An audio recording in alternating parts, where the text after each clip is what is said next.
Hello, everyone. My name is Dan Kavanaugh. Now, you know, I'm starting a video series on um, corrective parenting. Um, I'll start off by telling you little bit about myself. Um, I wasn't always the kid that people think I am today. Um, I was in placement for about 9.5 years. Um, you know, it. I went there when I went to placement when I was 9. And I came out when I was 19. Um, Now, it's it's one thing to say he was in placement for that long, but he had support, and it's a whole different thing to say that he had support inside placement. You know, the reason I'm coming to you guys today is to share a little bit about my story in hope that it would enlighten people, let people know what kind of things go on. Um, I was in a range of placements. When I was 9, I went to I started out in the detention center, um, and I went from placement to placement. I got FTA'd, back to detention, all the way through, and I finally went to one placement. The last one, the one the only first one I successfully completed, um, and you know, it, it's hard to tell a kid that your mother, isn't there for you, that she will never be. Um, During the years I was in placement, I when I first went in, I sort of had a good relationship with my mother, and as the years went on and on and on, she kind of lost hope in me. She gave up. She figured he's never going to change. He's never getting out, and one day, she quit altogether.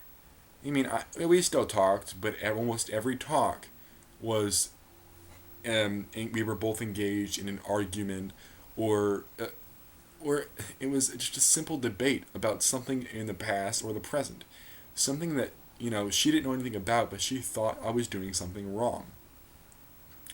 I mean, every type of all of our arguments ended in her hanging up the phone and me devastated. It's just one of those things where you know to the parents, you have to be supportive. Listen, for a kid like me, it was exactly like being in a state correctional facility. It was exactly like being in a prison or a jail. It it was for a 9-year old kid to go into placement at that young. It was catastrophic. It made me stronger, but it didn't make me stronger in the sense that I wanted it to. Um, every kid in this world has specific needs. One is the biggest one is support.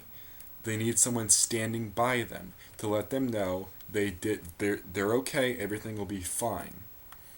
Um, I didn't have that. I didn't have someone in my mother standing by me telling me, Dan, it's okay.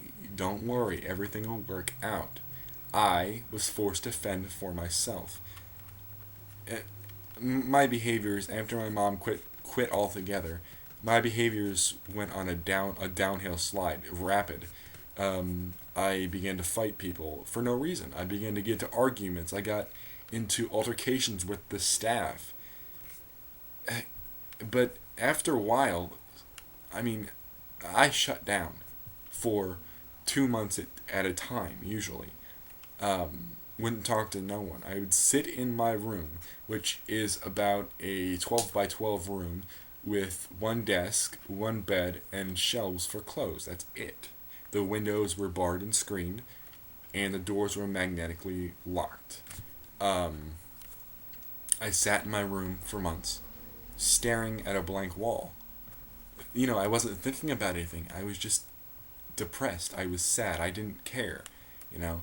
And occasionally, a random thought would cross my mind, but I would quickly dispose of it, get rid of it, so I didn't have to think about it, and I'd go back to the depressed thoughts.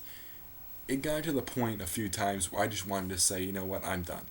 I wanted to die. I didn't want to live. Every night, Almost every night I would cry myself to sleep thinking, is this it? Is this all I have? Will I die like this? I can honestly tell all of you, everyone that's ever gonna watch this video, I'm a survivor. I'm one of those kids that you don't think's gonna make it. That you don't even you can't you think it's over. He ain't gonna survive. I did. I had people tell me you aren't gonna make it. You're institutionalized. You can't do it.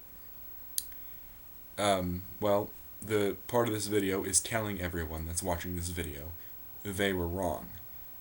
But not all kids are like me. There are certain things in this world that kids just can't comprehend. I learned fast because I was alone. I didn't have anyone, or so I thought. You know, until one day, the day I got hold of my mother after the 2 month shutdown, where I just didn't talk to no one, and we got into another argument, and I tried to keep the conversation going because I didn't want it to end, and she hung up. I was devastated, and I went back to the depressed state. But right before I was able to get to my room to start, my counselor, Miss Tony Rupert, stepped in front of me and told me, she's like, you don't even see it, do you? I said, what? I was cracked. I was cracked up because I was sad. I was crying, literally bawling.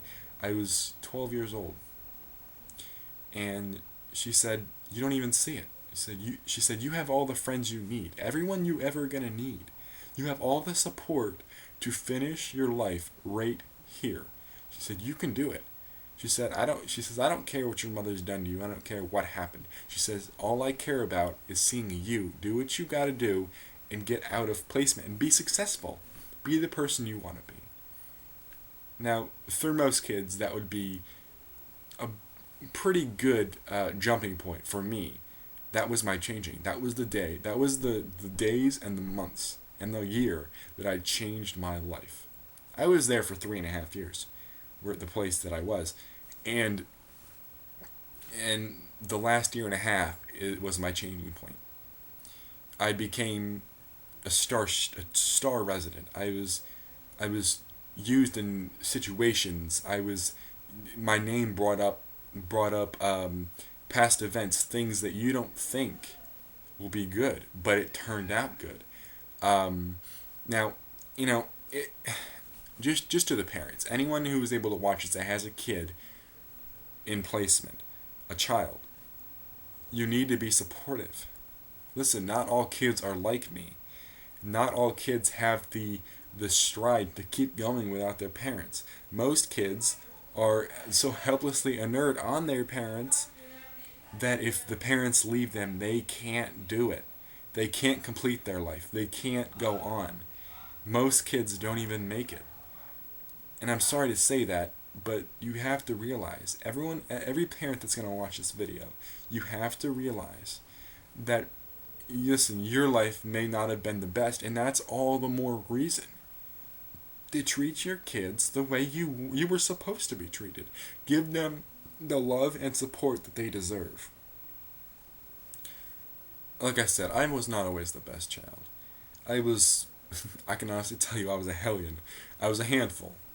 And we're not one of those kids you think would be the best, but I was.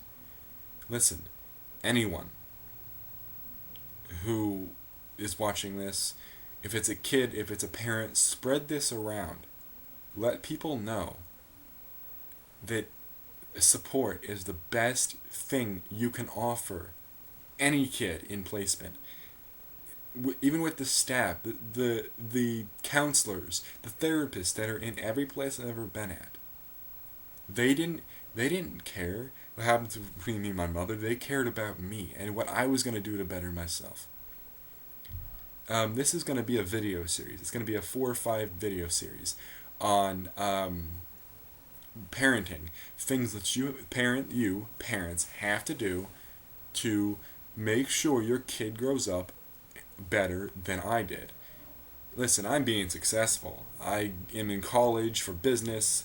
I'm in a successful relationship. I'm moving on with my life. But you need to give your kids the strength to do the same. Thank you.